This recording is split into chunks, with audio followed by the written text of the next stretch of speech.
এম্বুলেন্সৰ লগতে সৰু এখন বাছ ধৰণৰ থাকিব, য'ত জুবিনৰ ভনীয়েকে হওক বা একেবাৰে যিটো পৰিয়ালৰ আটাইতকৈ নিকট আত্মীয় তেওঁলোক সেই গাড়ীখনত।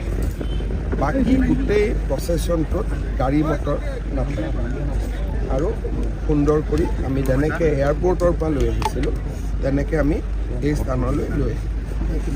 এই স্থানত লৈ অহাৰ পিছত অসম পুলিচৰ পল বিয়াৰাৰ নেশ্যনেল হাইৱেৰ পৰা তেখেতক ভিতৰলৈকে য'ত সংস্কাৰ হ'ব তালৈকে লৈ আহে।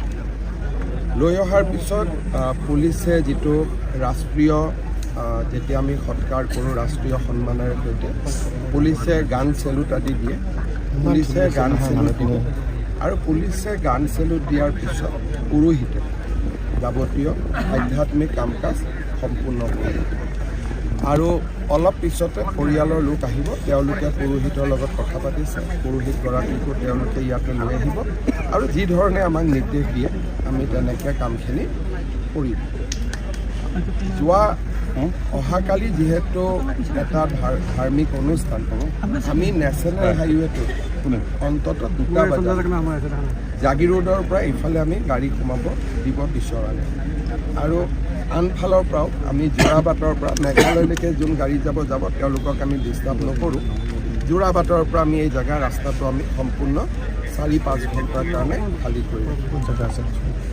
আজি আৰু কালি 2টা দিন আমি অসম চৰকাৰে জুবিনৰ সন্মানৰ কাৰণে আপোনালোকে জানে যে ৰাজ্যিক শোকৰ দিনো আমি মুকলি কৰিছিলোঁ।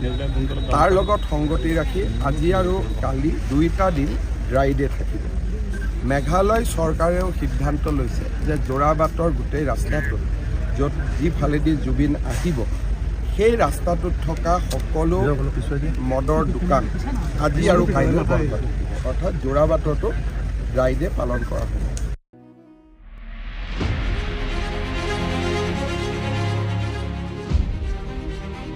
Bureau Report, Maya News.